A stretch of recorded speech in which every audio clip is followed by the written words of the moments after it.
আমরা কোরআনে কারীম দিয়ে মানুষদেরকে অন্ধকারের ভেতর থেকে আলোর দিকে বের করার জন্য সারা পৃথিবীতে বিশেষ করে মুসলমান যারা তারা চেষ্টা চালাচ্ছে কম বেশি, কিন্তু লিতাহকুমা বাইনান নাস, কোরআন আপনার প্রতি আমি নাযিল করেছি এই জন্য, কি জন্য? মানুষের ভেতরে যেন আপনি ন্যায় বিচার করতে পারেন। এটা কিন্তু বাস্তবে এখন সম্ভব হয়নি। কথা বলে না কেন? রাসূলুল্লাহকে আল্লাহ যে 4 দফা কর্মসূচি দিয়েছিলেন, 2টা প্রথমে, 2টা শেষের দিকে, 4 জায়গায় আল্লাহ আয়াতটা একই আয়াত ধরন পাল্টিয়ে শুধু শব্দ এলোমেলো করে নাযিল করেছেন। সূরা বাকারা 129 নম্বর আয়াত, সূরা বাকারার 151 নম্বর আয়াত, সূরা আলে ইমরানের 164 নম্বর আয়াত, সূরা জুমার 2 নম্বর আয়াত। আয়াতগুলোর কথা সব এক, খালি একটু শব্দ এলোমেলো আছে।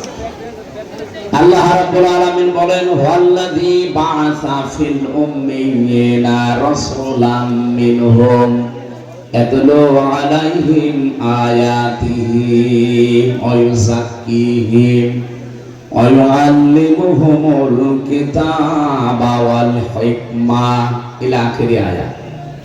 তিনি সে আল্লাহ যিনি তোমাদের কাছে উম্মীদের মধ্যে, নিরক্ষর মানুষদের মধ্যে একজন রাসূল পাঠিয়েছেন।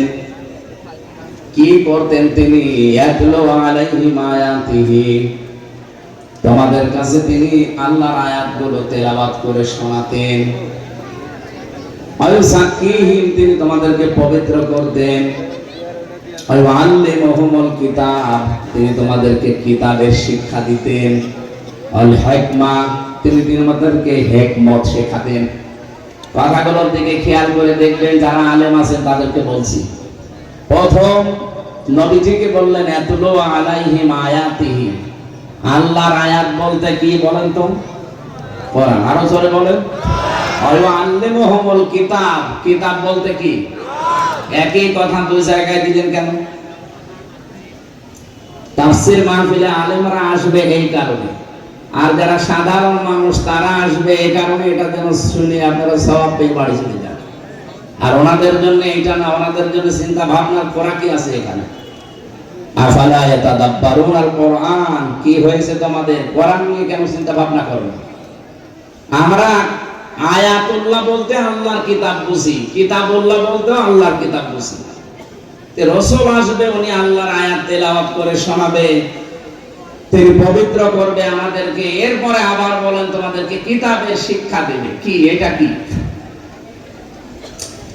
প্রথমে যে 2টা কাজ তিনি ইয়াতলু আলাইহিম আয়াতিহি, আল্লাহর আয়াত তেলাওয়াত করে মুহাম্মদুর রাসূলুল্লাহ শুনিয়েছিলেন। ওয়ায়ুযাক্কিহিম, এটা দিয়ে তিনি পবিত্র করেছিলেন, হয়তো ব্যক্তি, পরিবার, এ পর্যন্তই। এরপরে আরো 2টা শব্দ আছে, আল্লামুহুমুল কিতাবা ওয়াল হিকমা। এই 2টা করতে গেলে অবশ্যই আপনাকে কিতাবের শিক্ষা হিকমতের সাথে এটা বাস্তবায়ন করা লাগবে। ওই জামানায় আরবদেরকে নিরক্ষর বলা হয়, উম্মি বলা হতো। ওরা যতদিন পর্যন্ত কোরআনে কারীম তেলাওয়াত করেছে, নিজেদের ভেতরে সংশোধনী চালিয়েছে, এ পর্যন্ত কোনো সমস্যা দেখা দেয়নি। কিন্তু যখনই আয়াতের এই পরের 2টা শব্দ ওয়ায়ুআল্লিমুহুমুল কিতাব, তিনি তাদেরকে কিতাবের শিক্ষা দিয়েছেন, মানে কিতাবে এটা বাস্তবায়ন করে দেখিয়েছেন। আল হিকমা শব্দের ব্যাখ্যা পড়লে আপনি এটা ক্লিয়ার পেয়ে যাবেন ফি জিলালিল কোরআনের ভেতরে। হিকমা শব্দটা হাকামা থেকে এসেছে। আমরা যারা বিশেষ করে কামেলে যারা পড়ে বা পড়াই, তারা দেখবেন এই যে আমরা হাকিম বলে মানুষকে জানি, পৃথিবীতে হাকিম কিন্তু খুব বেশি মানুষ ছিলেন না। আমরা একজন হাকিমের নাম বেশি শুনি, তার নাম হযরত লোকমান হাকিম। লোকমান কি ছিলেন? কি জবাব দিলেন না? আমাদের দেশেও হাকিম আছে না? নেই? গাছতলায় বসে আছে, হাত দেখে বলে যায় যে 3 বউ হবে, এও হাকিম। আরো বিভিন্ন রকমের রোজার মাস তো চা তো খাওয়া যাচ্ছে, আর ঝামেলা, কাশি মিটে পড়লে তো আর এক সমস্যা।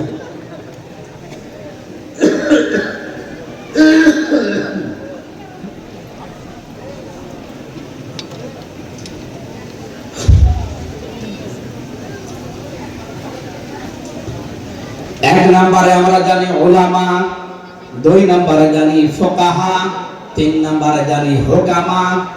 এই যে শব্দগুলোর ব্যাখ্যা আছে না? আলেম বলা হয় তাদেরকে যাদের কাছে জ্ঞান আছে, আলো আছে। আর জ্ঞানের সর্বোচ্চ উৎস কোনটা বলেন তো? আরো জোরে বলেন। এই কিতাবের জ্ঞান যাদের আছে, কিতাবের আলো যাদের কাছে আছে, তারা আরবি ভাষায় কি? আলেম। আরো জোরে বলেন। ফুকাহা, ফকি থেকে এর বহুবচন ফুকাহা। এটা কাদেরকে বলা হয়? এই পৃথিবীতে যে মানুষগুলো কোরআনের গভীরে ঢুকে কিছু নিয়ে আসতে পারে, এদেরকে ফকি বলা হয়। 3 নম্বরে হুকামা, হাকিম। এটা কারা? কোরআনে কারিমের শুধু জ্ঞান না, শুধু এর ভেতরে ঢুকে তথ্যগুলো নিয়ে আসবে তা না, এখান থেকে এমন কিছু তথ্য পৃথিবীর মানুষকে জানাবে যা এর আগে অনেকেই জানাতে পারে না। হযরত লোকমান হাকিম, ওনার মতো কালো চেহারার মানুষ পৃথিবীতে আর 2 জন ছিল বলে আমরা পেয়েছি। একজন হযরতে মাহজা রাদিয়াল্লাহু তাআলা আনহা, আর একজন হযরতে বেলাল রাদিয়াল্লাহু তাআলা আনহু। এই 2 জন মানুষ ছিল হযরতে লোকমান হাকিমের মতো এরকম কালো চেহারা আর এরকম ঠোঁট ঝোলা। এদের চেহারার যা বর্ণনা বলছি, হুজুর আমরা আগেই পালিয়েছি। আগে পালালেন কেন? এখানে আপনি যে সাহেব পাড়া বানিয়েছেন ওখানে থাকবেন না? হুজুর ওখানে থেকে মার খাবো। বাংলাদেশের মানুষ এখানে আছে, যদি শোনে যে সাহেব পাড়ায় আমি আছি, তালা ভেঙে পিটাবে। এই জন্য হোটেলে চুরি করে আসি, কেউ জানে না। আমি যেন আবার বাইরে যে বলে দিয়ে না। পাগলকে যদি বলা হয় যে সাগর নাড়াবি না, ও আরো বেশি নাড়াবে না, ও আমার আরো মনে করে দিবে। এই শয়তানগুলো সব এখন বেশিরভাগ থাইল্যান্ডে, বেশিরভাগ রয়েছে সিঙ্গাপুরে, মালয়েশিয়া, পালিয়ে আছে। বাকিগুলো আমেরিকা, কানাডায় তো গিয়েছে। আর আল্লাহর বিশেষ ওলি যারা, তারা আছে প্রতিবেশী রাষ্ট্রে। আমি বলছিলাম হযরতে বেলাল, হযরতে মাহজা, লোকমান হাকিম রাহমাতুল্লাহ আলাইহি, এই মানুষগুলো উপরে ছিল কালো, ভেতরে ছিল পুরা ধবধবে সাদা। আমাদের অন্তর ঠিক ওই রকম করা দরকার না? আর ওটা যদি 100 ভাগ করতে চান, তাহলে ওই আল্লিমুহুমুল কিতাব, এই যে হুকামা থেকে এসেছে, যেটা আপনাকে কিতাবের শিক্ষা ব্যবস্থা জারি করা লাগবে। আর এটার দায়িত্ব হামজার না, এটার দায়িত্ব ওই 300 এমপি যারা ছিল তাদের। তারা যদি একবার বলে মাননীয় স্পিকার আমরা কোরআনে কারিমের শিক্ষা ব্যবস্থা চাই, উনি যদি বলে হাত তোলেন, আজিজুর রহমানের মতো যদি 151 জন বলে হ্যাঁ হাত তুলেছি, ওই দিনই পাশ হয়ে যাবে। কিতাবের শিক্ষা ব্যবস্থা বাংলাদেশে জারি হয়ে যাবে। 5 বছরের ভেতরে দেখবেন দেশের চেহারা পাল্টে গেছে। মালয়েশিয়া এখন যিনি স্বরাষ্ট্রমন্ত্রীর দায়িত্বে আছে, বাংলাদেশে যেমন ইসলামী ছাত্র শিবির আছে না? কথা বলো না কেন? কেন্দ্রীয় সেক্রেটারি জেনারেলের নাম কি? সাদ্দাম হোসেন, নুরুল ইসলাম সাদ্দাম। হ্যাঁ, নুরুল ইসলাম সাদ্দাম আমাদের খুলনা বিভাগের কৃতি সন্তান। এই যে পাশের জেলায় বাড়ি খুলনা। ওখানে যিনি স্বরাষ্ট্রমন্ত্রীর দায়িত্বে আছেন, উনি ওই দেশের ইসলামী ছাত্র শিবির, তার কেন্দ্রীয় সেক্রেটারি জেনারেল ছিলেন। সে আছে এখন দায়িত্বে। এত সৎ লোকটা, 10 দিন আমি ছিলাম, বিভিন্ন মানুষের মুখে শুনলাম যে মানুষ এত সৎ হতে পারে। আমরা চাই ইসলামী ছাত্র শিবির শুধু মালয়েশিয়া না, ইসলামী ছাত্র শিবির শুধু তুরস্ক না, এটা যদি বাংলাদেশের যারা আছে এরাও এই কেন্দ্রীয় সেক্রেটারি, সভাপতি, এই মানুষগুলো যদি দায়িত্ব এই দেশে পায়, আর এরকম মানুষ যদি 151 জন তৈরি হয়, শিক্ষা ব্যবস্থায় আপনি এই কোরআন দেখবেন 100 মার্কের তৈরি হয়ে গেছে। মাত্র 5 বছর যেতে দেবেন, পুরাটা দেশ পাল্টিয়ে ফেলবে। ওয়াস্তব মাওলানা সাইদি সাহেব 50 বছর করে গেল, মুসলমান যা হয়েছে ওনার হাতে, তার সাথে অধিকাংশ মুসলমান হয়ে গেছে উল্টাপাল্টা। কিন্তু এটা যদি শিক্ষা ব্যবস্থায় আমরা নিয়ে যেতে পারি, এনাদের মতো 151 জন মানুষকে পাঠিয়ে, এটা যদি কেউ রাজনীতি মনে করেন, হ্যাঁ এইটাই আমাদের রাজনীতি। এটা যদি কেউ ধর্ম ব্যবসা মনে করেন, এইটাই আমার ধর্ম ব্যবসা। আমি চাই এটা যেন সংসদে যায়। এক কথা বলে না কেন? 5 বছর চলতে দেবে, যার যা দুঃখের কথা বলছিলেন না, কত মানুষ 3 ভাগের 1 ভাগ না খেয়ে থাকে, পোশাক নেই, শিক্ষা নেই, কেন এগুলো থাকবে না কেন? মাত্র 18 বছরে 2004 সাল থেকে আজকে 25 কয় বছর, 19 বছর না 21 বছর, মাত্র 21 বছরের ব্যবধানে যদি মালয়েশিয়া দাঁড়িয়ে যেতে পারে, তারা তো আমাদের চাইতে নিকৃষ্ট ছিল, নিকৃষ্ট পর্যায়ে ছিল। অথচ এখন তাকিয়ে দেখেন এই যশোরের কত মানুষ দেখি ওখানে চাকরি করছে। কেন? এখান থেকে টাকাগুলো পাচার করে ওই সমস্ত দেশে না পাঠিয়ে এই দেশে যদি কর্মসংস্থান তৈরি করে দিতেন, ওই দেশে যে রাস্তা ঝাড়ু দেওয়া লাগতো না, রুটি বানাচ্ছে, কাপড় চোপড় সেলাই করছে, পায়খানা সাফ করছে, কেন এগুলো করা লাগবে কেন? দরকার ওই দেশের মানুষ এসে এই দেশে ওরা আমাদের রাস্তা ঝাড়ু দেবে, কথা বলে না কেন? এটা সম্ভব ছিল। ওরা 21 বছরে দাঁড়িয়ে গেছে, আর আমরা 54 বছরও দাঁড়াতে পারি না। একটাই কারণ, এইটা নিয়ে যান। এই জন্য তো বারবার আহ্বান জানাচ্ছি আমরা যে এইটা নিয়ে যান।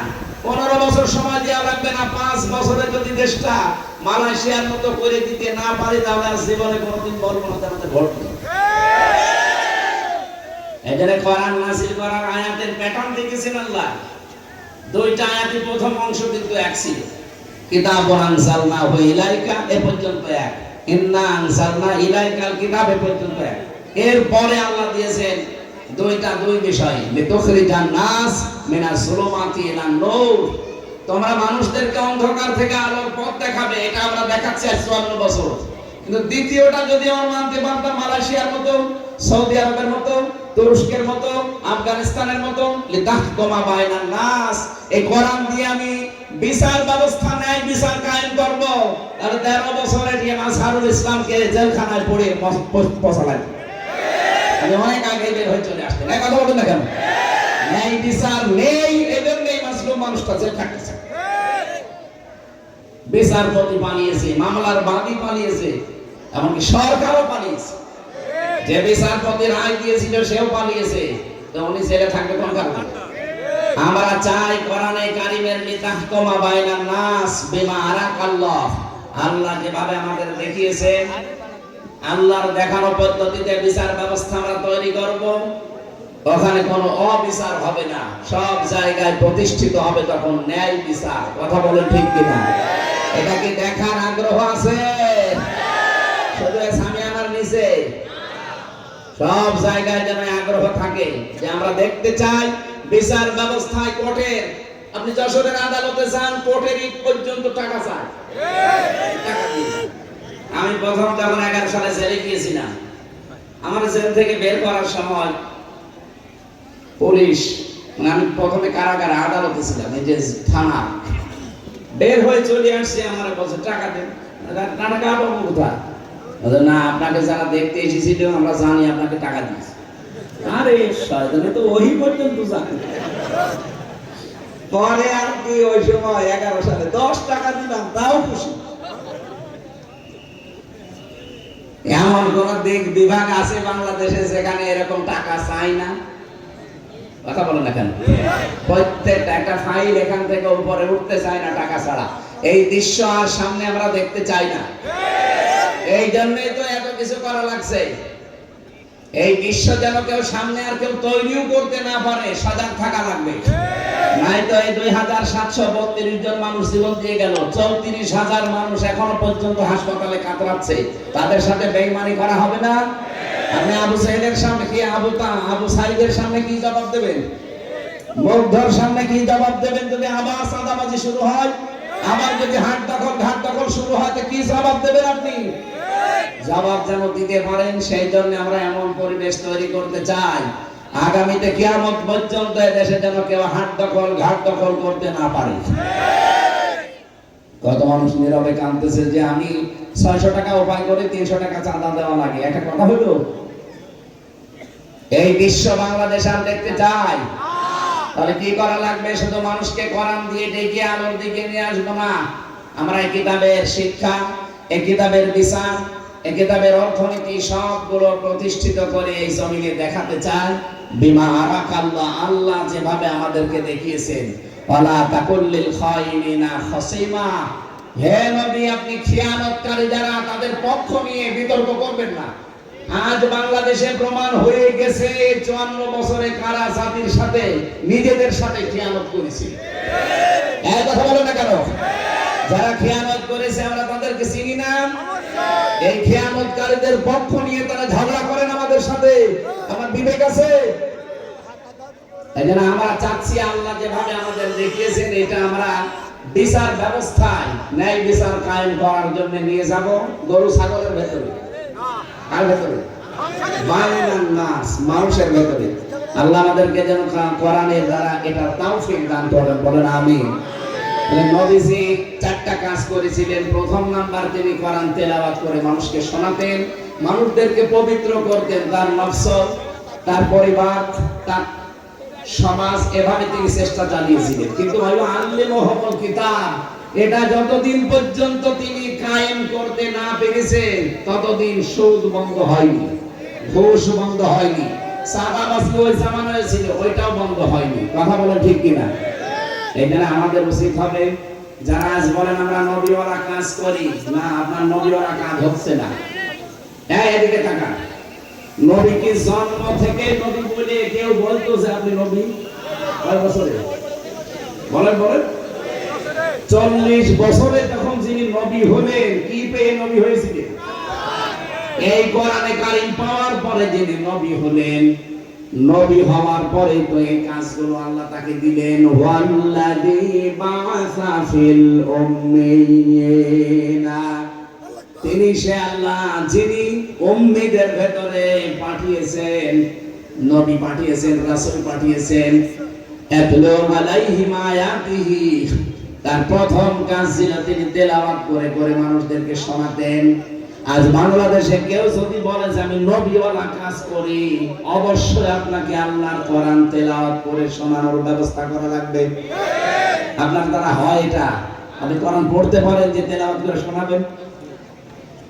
এই মাদ্রাসা যারা প্রতিষ্ঠিত করেছিল তাদের কয়েকটা উদ্দেশ্য আছে, তার ভেতরে এইটাও মনে হয় আছে যে মানুষ এই এলাকায় যারা বসবাস করে তারা আল্লাহর কোরআন পড়বে, শিখবে, নাকি অন্য উদ্দেশ্য আছে?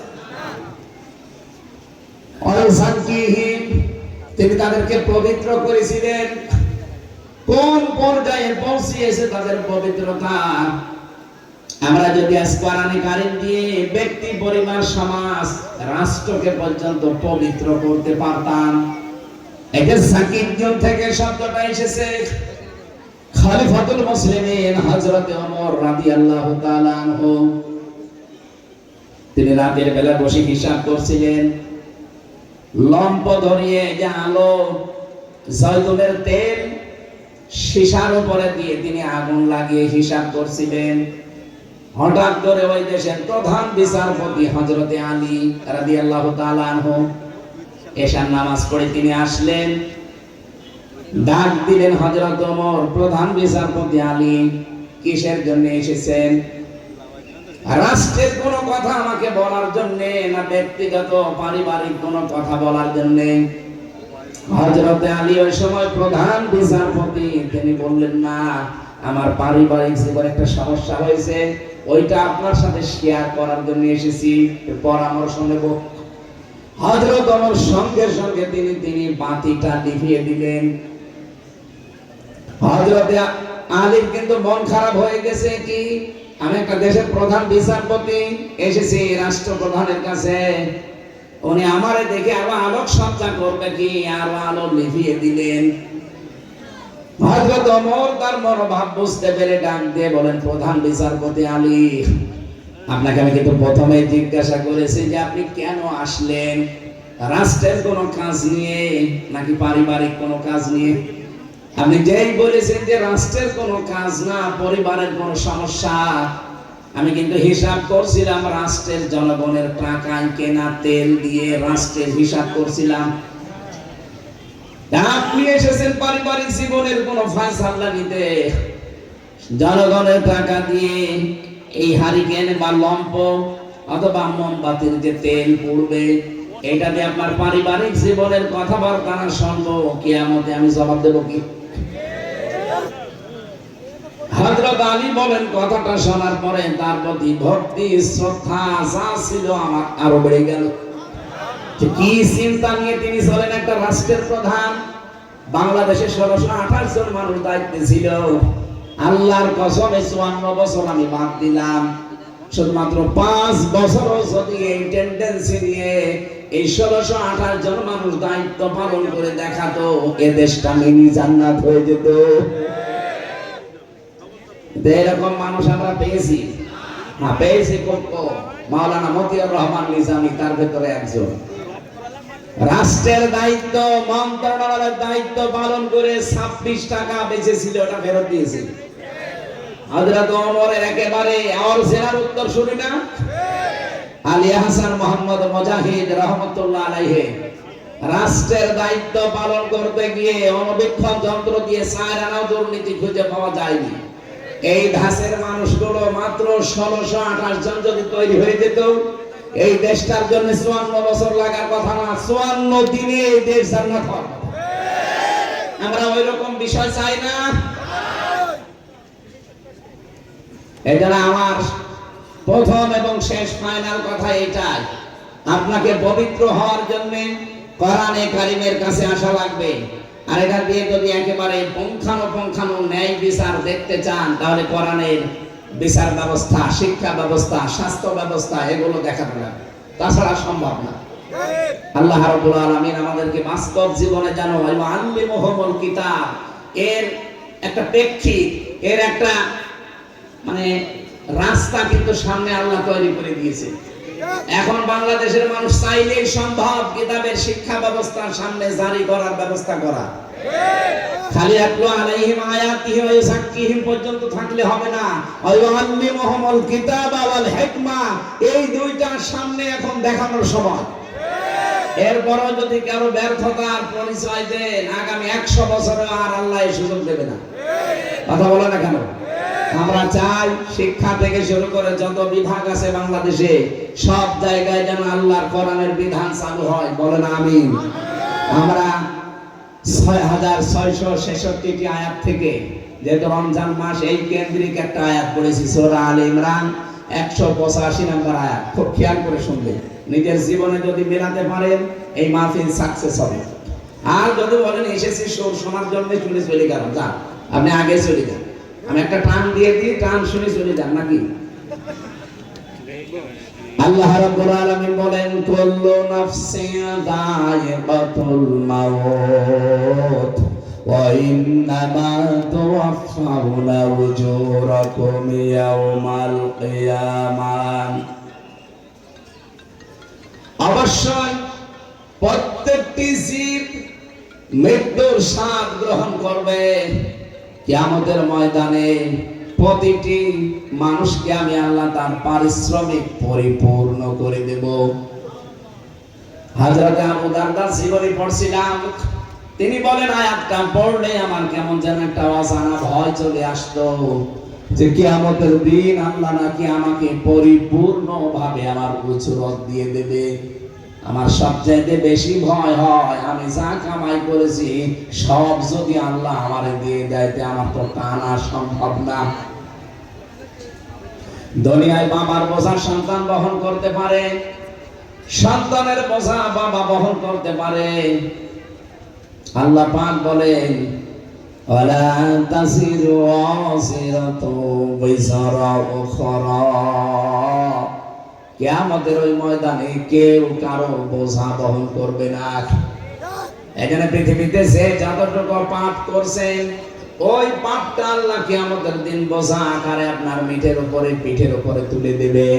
বাদ খাসিরাল্লাযীনা কাল্লাবু বিলিকাইল্লাহ হাত্তা ইযা জাতুহুমুস সাআতু বাগতাতান ক্বালু ইয়া হাসরাতানা আলা মা ফাররাতনা ফিহা। সূরা আনামের 30 নম্বর আয়াতে আছে, অবশ্যই ওই মানুষগুলো ক্ষতিগ্রস্ত হয়ে গেছে, হবে না। বাদ খাসিরা মাজির জিগা, অবশ্যই ক্ষতিগ্রস্ত হয়ে গেছে, সর্বনাশ হয়ে গেছে ওই মানুষগুলোর জন্য। কিয়ামতের দিন আল্লাহর সাথে যে সাক্ষাৎ হবে, আল্লাহর সামনে যে জবাব দেওয়া লাগবে, উনি যে পরিপূর্ণভাবে আপনাকে পারিশ্রমিক দিয়ে দেবে, এটা যারা বিশ্বাস করে না।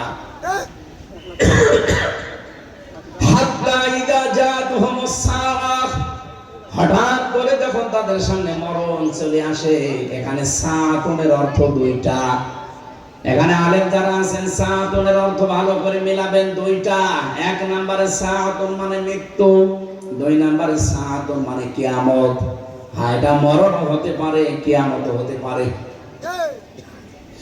মরণের পরে বা কিয়ামতের পরে ময়দানে মাহশারে এই মানুষগুলোর সামনে যখন আমল নামাটা আল্লাহর সামনে তুলে ধরব, পাপের বোঝাটা, হঠাৎ ওই মানুষগুলো আল্লাহকে বলবে, ক্বালু ইয়া হাসরাতানা, আফসোস আলা মা ফাররাতনা ফিহা, পূর্বে যা পাঠিয়ে রেখেছিলাম ওইটার দিকে তাকাবে আর আফসোস করবে, আমি কেন পাঠালাম এটা। এতটুকু আল্লাহ যদি শেষ করে দিতেন আমি আয়াতটাই পড়তাম না। এর পরের শব্দটা আমাদের জন্য, অহুম ইয়াহমিলুনা আওসারহুম আলা যুহুরিহিম আলা সামা ইয়াজিরুন। রব্বুল আলামিন বলেন, অ মানে এবং হুম মানে তারা, ইয়াহমিলুন এটা হামালা, ইয়াহমিলু মানে বহন করা। এটা মজারে বর্তমান ভবিষ্যৎ প্রেজেন্ট ফিউচার। ঝাড়ের বহু বচন ঝাড়, জোহর মানে পিঠ, হোম মানে তাদের। আল্লাহ বলেন কিয়ামতের ওই কঠিন ময়দানে যখন তার পিঠের উপরে তার পাপের বোঝা সমূহ চাপিয়ে দেব। এদিকে খেয়াল করুন, আল্লাহ কিন্তু ঝাড় দেননি, আল ঝাড় দিয়েছেন। প্রশ্ন আসতে পারে, আমি এখন 33 বছর বয়সের মালিক, কত আমার এই 33 বছর বয়সে আমি যত অপরাধ করেছি, একটা বান্ডিল বেঁধে বোঝা আকারে আমার পেটের উপরে তুলে দিলে এটা ঝাড় হয় 1 বছর। দাও ঝাড় দিলেন কেন? তাফসিরে মাযহারি মুফাসসির লিখেছেন, আউসারের ব্যাখ্যায় আমি হয়তো 33 বছরে মারা গেলাম, কিন্তু এমন এমন কাজ আমি দুনিয়ায় জারি করে গেলাম যেটা গোনায়ে জারিয়া। আমরা অনেকেই মনে করি সাত গায়ে জারিয়া আছে, গোনায়ে জারিয়া আছে। কথা বলে না? এই মাদ্রাসা তিনি কায়েম করেছিলেন, তিনি সাত গায়ে জারিয়া তৈরি করে দিলেন। এর পাশাপাশি কেউ যদি একটা সিনেমা হল তৈরি করে দেয়, সে কি সাত গায়ে জারিয়া না গোনায়ে জারিয়া? বলেন বলেন। এই লোকটা কিয়ামত পর্যন্ত এই মাদ্রাসার কারণে ওনার যে সওয়াবের নেকির বোঝাটা দিন যত যাবে এ বোঝা একটা একটা করে বাড়তে থাকবে।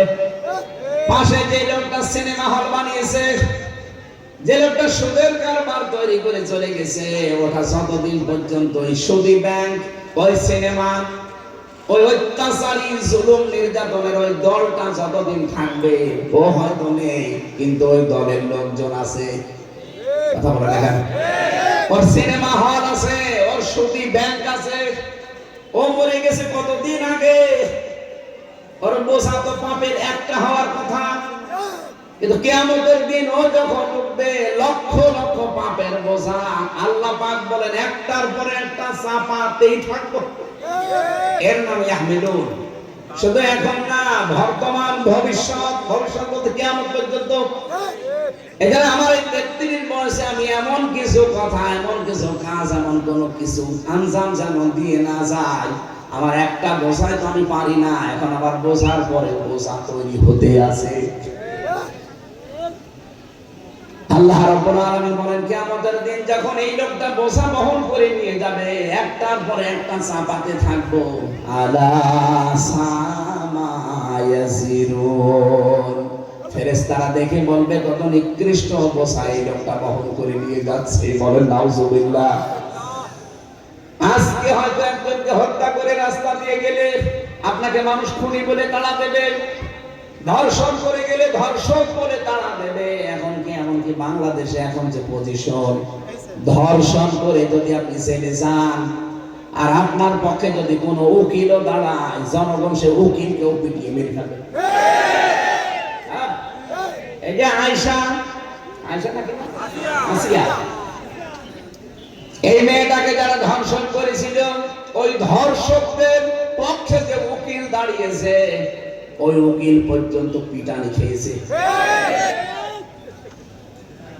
এই লোকটা ধর্ষক, আপনি ওর পক্ষে দাঁড়ালেন কেন? ওকালতি করার জন্য। এই জন্য উকিলও মার খায়।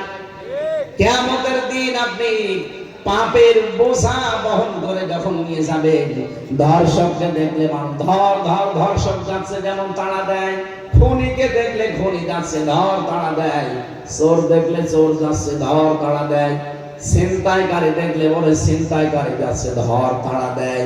কিয়ামতের দিন ফেরেশতারা বলবে ধর পাপের বোঝা নিয়ে যাচ্ছে। আমি নিজের সাথে এবার মিলান তো আপনারে, আমার এই 33 বছরে আমি মিলালাম।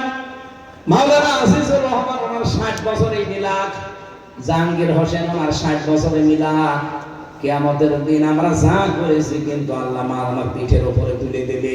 যাই করেন পাপের বোঝা যদি আল্লাহ তুলে দেয়, ফেরেশতারা যদি বলে দেখ কত নিকৃষ্ট বোঝা হামজা বহন করে নিয়ে যাচ্ছে, ওই সময় যে লজ্জা আমি কার কাছে দেব বলেন? ওই লজ্জা যেন না লাগে সেই সময় এখনই।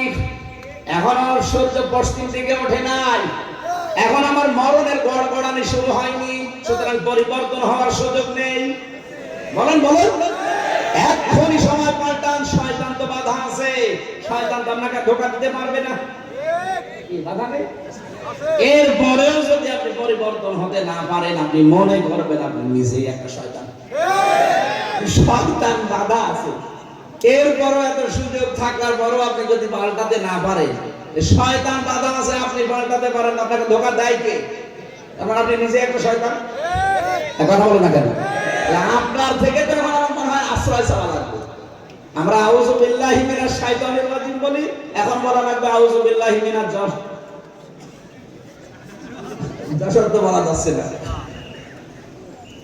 এই জন্য আমরা এই মুহূর্তে সিদ্ধান্ত নেওয়া লাগবে, কিয়ামতের দিন আল্লাহ প্রত্যেককে তার ওজরত যা করেছে লোকটা একেবারে পঙ্খানো দেবে, কোনো কম বেশি নেই।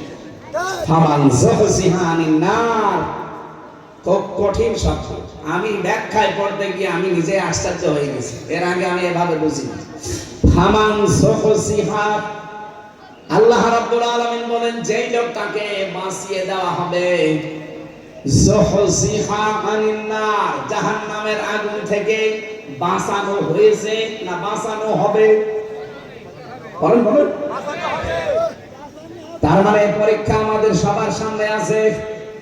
ফামান যুহজিহা আনিন নার, যে লোকটাকে জাহান্নামের আগুন থেকে বাঁচানো হবে, ওয়াউদখিলাল জান্নাতা ফাকাদ ফাজ, এবং যাকে জাহান্নামে প্রবেশ করানো হবে না করানো হয়েছে? করানো হবে। যেই লোকটাকে জাহান্নামের আগুন থেকে বাঁচানো হবে, জান্নাতে প্রবেশ করানো হবে, ফাকাদ ফাজ, সেই লোকটা সফল। তাহলে সফলতার মানদণ্ড এই দুনিয়া না, সফলতার মানদণ্ড হচ্ছে কিয়ামতের ময়দানে যাকে আল্লাহ জাহান্নাম থেকে মুক্ত করে জান্নাতি বলে ঘোষণা দিয়ে দেবেন। দ্বিতীয় ব্যাখ্যা কি? এটা তো আখিরাতের ব্যাখ্যা, কেন দ্বিতীয় ব্যাখ্যা কি?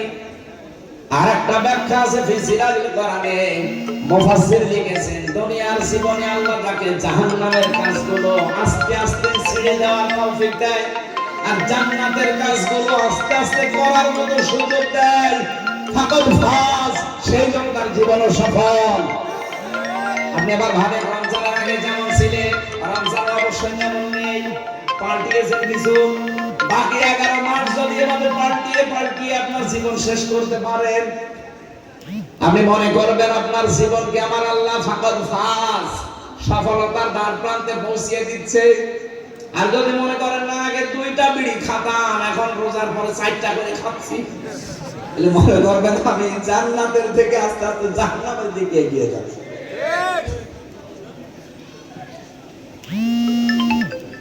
এই যে জান্নাত আর জাহান্নাম 2টা শব্দ, একটা প্রথম জাহান্নামের একটা নাম আছে নার। জাহান্নামের নাম কি? এই জাহান্নামের নার, আগুন, এটা পুরোটাই যেহেতু আমার আল্লাহ আগুন দিয়ে জ্বালিয়ে রেখেছেন, এই জাহান্নামে আল্লাহ দেবেন কাদের? এই জায়গায় একটা প্রশ্ন আছে। রব্বুল আলামিন জানিয়েছেন ফাম ওয়া বুরসাতিল জাহিম লিমাইয়ারা ফাআম্মা মান তাগা ওয়া আসারাল হায়াতাদ দুনিয়া ফাইন্নাল জাহিমা হিয়াল মাআওয়া।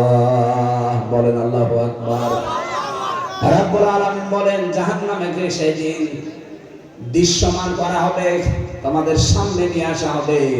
পৃথিবীতে যারা সীমা লঙ্ঘন করেছে এই মানুষকে আর দুনিয়ার জীবনকে যারা এসার করেছে, প্রাধান্য দিয়েছে, অগ্রাধিকার দিয়েছে, এই দুইটা গুণ যাদের দুনিয়াতে ছিল তাদের এই জাহান্নামে দেওয়া হবে, আর জাহান্নাম হবে তাদের আশ্রয়স্থল।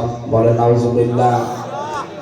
সূরা নাবার ভেতরে পেয়েছি ইন্না জাহান্নামা কানাত মিরসাদা লিত্তাগিনা মাআবা লাবিসিনা ফিহা আহকাবা। অবশ্যই জাহান্নাম একটা গোপন ফাঁদ, এটা একটা ঘাঁটি। এই ঘাঁটিতে আল্লাহ কাদেরকে দেবেন? লিত্তাগিনা মাআবা, পৃথিবীতে যারা সীমা লঙ্ঘন করেছে আর যারা অস্বীকার করেছে। নবীজি বললেন কুল্লু উম্মতি ইয়াদখুলুনাল জান্নাহ, আমার প্রতিটি উম্মত নারী হোক আর পুরুষ হোক প্রত্যেকে জান্নাতে যাবে। ইল্লা মান আবা, শুধু যারা আবা তাদেরকে জান্নাত আল্লাহ দেবেন না। সাহাবী বললেন হে রাসূল আবা কারা? কিলা ইয়া রাসূলুল্লাহ মান হিয়া আবা, আবা কি জিনিস? নবীজি বললেন মানা তাআনি দাখালাল জান্নাহ ওয়া মান আসানি দাখালান নার ফাকাদ আবা। হাদিসের শেষ অংশের ব্যাখ্যা হচ্ছে এটা, এই পৃথিবীতে যেই লোকটা আল্লাহর রাসূলের আনুগত্য করে চলবে এই লোকটা নবীজির সাথে জান্নাতে থাকবে। যারা আল্লাহর রাসূলের আনুগত্য করে চলে না, তার নিয়ম নীতি দেখে চলে না, এই মানুষগুলো ওই আবা। আর আবা যারা অস্বীকারী যারা, এই মানুষগুলো জাহান্নামী। বলেন নাউজুবিল্লাহ। আমাদের শিক্ষা এখান থেকে আমরা আবার আবা হয়ে যাচ্ছে না তো? কুল্লু উম্মতি ইয়াদখুলুনাল জান্নাহ, নবীর প্রতিটি উম্মত জান্নাতে যাবে, শুধু আবা ছাড়া। আর জাহান্নামে যাওয়ার যে গুণগুলো শুনলাম তার ভিতরে অন্যতম একটা গুণ তারা আবা হবে। আবা মানে অস্বীকারী। কি অস্বীকার করে? সত্যকে সত্য জানার পরে আমরা আল্লাহ এটাই জানিয়েছেন লিত্তাগিনা মাআবা। পৃথিবীতে যে মানুষগুলো সীমা লঙ্ঘন করেছে আল্লাহর, দুনিয়াতে যারা অস্বীকার করেছে আল্লাহর বিধানকে, লাবিসিনা ফিহা আহকাবা, চিরস্থায়ী ভাবে এই মানুষগুলো জাহান্নামের এই ঘাটির ভেতরে পৌঁছতে থাকবে। আর যশোরবাসী যে জাহান্নামে যাওয়ার এখানে আমরা দুইটা গুণ কিন্তু পেয়েছি অলরেডি। নারী হোক আর পুরুষ হোক, আমরা তো যা দেখতে পাই অধিকাংশ আমরা এই দুই গুণের ভেতরে আছি। এক নাম্বার আমরা সীমা লঙ্ঘন করছি খুব বেশি। এই রমজানুল মুবারক অনেকের সীমা লঙ্ঘন থামেনি। প্রতিটি জিনিসের একটা বর্ডার আছে। এই যে যশোরের বেনাপোল বর্ডার না, এই বর্ডার পার হতে হলে আপনাকে অবশ্যই পাসপোর্ট এবং ভিসা থাকা লাগবে। এমনি পার হয়ে যান, বিএসএফ গুলি করে মেরে ফেলবে। আল্লাহ পাক বলেন আমার একটা বর্ডার আছে, আমার বর্ডার বাংলাদেশে প্রায় বর্ডার আছে 22টা। এই তার ভেতরে বেনাপোল একটা, আর আল্লাহর বর্ডার 23টা। কয়টা? হ্যাঁ, 8টা। হ্যাঁ, আল্লাহ বড় একটাকে বলতে পারে, আল্লাহ বলে 500টা। এই কোরআনে আল্লাহ বর্ডার দিয়েছেন 500। কয়শো? রমজানুল মুবারকে আমার আল্লাহর বর্ডার কি? শুধু না খেয়ে থাকলে যদি আপনার রোজা হয়ে যেত। আমি যে হাদিস পড়েছিলাম এবার আলেমদেরকে বলছি, নবীজি কিন্তু আসিয়ামু আজিজি বিহি দেননি, দিয়েছেন কি? আসসাওমু লি ওয়া আনা আজিজি বিহি। সিয়াম আর সাওমের ভেতর পার্থক্য কি? সিয়াম হচ্ছে ধারাবাহিক, কন্টিনিউ, একটার পর একটা আসবে। আর সাওম কিন্তু শুধুমাত্র ধারাবাহিক ভাবে আসবে না, এটা পালন করে আপনাকে হক আদায় করে ওই মানে যেতে হবে। এই জন্য অন্যান্য নবীর উম্মতদের উপরে সিয়াম ফরজ ছিল। কি ছিল? আমার এই কথাটা সবাই হয়তো বুঝবেন না, এখানে বোঝার মতো কিছু মানুষ আছে, তাদের জন্য এটা আলাদা বলছি। সিয়াম আর সাওম এক জিনিস না। পৃথিবীতে যত নবীর উম্মত ছিল তাদের উপরে সাওম ফরজ ছিল না সিয়াম? বলুন। প্রতিভা আলাইকুম সিয়াম, তোমাদের উপরে রোজা ফরজ করে দিলাম, লিখে দিলাম। কামা কুতিবা আলাল্লাযিনা মিন ক্বাবলিকুম, তোমাদের পূর্বে যারা ছিল তাদের উপরে সিয়াম কি ছিল? বলেন বলেন। এটা যেহেতু কন্টিনিউ আসে, ধারাবাহিক একটার পর একটা চলে আসতে থাকে, আপনি দেখবেন অন্যান্য নবীর উম্মতদের সিয়ামের সাথে আমাদের সিয়ামের মিল নেই। কি ইহুদিরা মুসাফির উম্মত বলে যারা দাবি করে, ওরা পৃথিবীর এখন সবচেয়ে বড় নিকৃষ্ট জাতি। ওরা মানুষকে ধোঁকা দিয়ে বোকা বানিয়ে দুনিয়া থেকে বিদায় করে দিচ্ছে। ফিলিস্তিন যুদ্ধ বিরতির নাম দিয়ে মুসলমান শিশুদেরকে, নারীদেরকে ঘরের ভেতরে ঢুকিয়ে বোম বাস্টিং করে দুনিয়া থেকে বিদায় করে দিচ্ছে। এদের মতো ধোঁকাবাজ, এদের মতো অপকর্মকারী পৃথিবীতে আর নেই। এই পৃথিবীর যত বড় বড় অপকর্ম সব মূল হোতা ইহুদিরা। আপনি দেখেন সে ওদের জন্মে থেকে শুরু হয়েছে। এই যে বিড়ি, যদিও যশোরের বিড়ি কথা বলা ঠিক না, সব তো এখানেই হয়। মাসে হয় না নাভারণে, নাভারণ না বেনাপোলে হয় না। এই যে বিড়ি, এটার দ্বারা যে কত রকমের ক্ষতি হয়, কমপক্ষে 5টা ক্ষতি তো আপনার শরীরে হয়, তার ভেতরে একটা আপনার কলিজা নষ্ট হয়ে যায়। এটা মানেন তো নাকি? বিজ্ঞান দ্বারা প্রমাণিত পৃথিবীতে একটাই মাত্র খাবার, যে খাবার বিক্রি করার আগে তার গায়ে লিখে দেওয়ার আগে যে এটা নিষিদ্ধ। নাম কি? বিড়ির আগে লেখা নেই, সতর্ক বার্তা লেখা নেই, এটা খেলে কি হয়? ক্যান্সার। সেটা যেহেতু এই জেলায় তৈরি হয় আর আমি যেহেতু আছি, এই জন্য বেশি ফতোয়া দিতে পারছি না, হালকা পাতলা বলছি। এই যে বিড়ি, এর মূল হোতা আবিষ্কারক যারা প্রথমে পৃথিবীতে বিড়ি বানিয়েছে ইহুদিরা। কারা? আপনি যত অপকর্ম, সে বড় হোক ছোট হোক, এর মূলে দেখবেন ইহুদিরা। পৃথিবীতে মানুষ মারার তালিকায় এখন ইহুদিরা। রোজা অবস্থায় হাজারো মুসলমান এখন পৃথিবীতে দোয়া করছে, রব্বুল আলামিন মরণ আমরা নিতে রাজি আছি, আমাদেরকে মরণ দাও, তবে এইভাবে ইহুদিদের হাতে অপমান করে আমাদের মরণ দিও না। ওরা যে আরম্ভ করেছে, ওদের পতন না দেখা পর্যন্ত তুমি আমাদের মৃত্যু দিও না। পৃথিবীর নিকৃষ্ট জাতি ইহুদি, অভিশপ্ত জাতি ইহুদি, আল্লাহর ভাষায় গায়রুল মাগদুবি আলাইহিম ওয়ালাদ-দাল্লিন। এই জাতিরাও রোজা রাখে কিন্তু ওরা সেহরি করে না।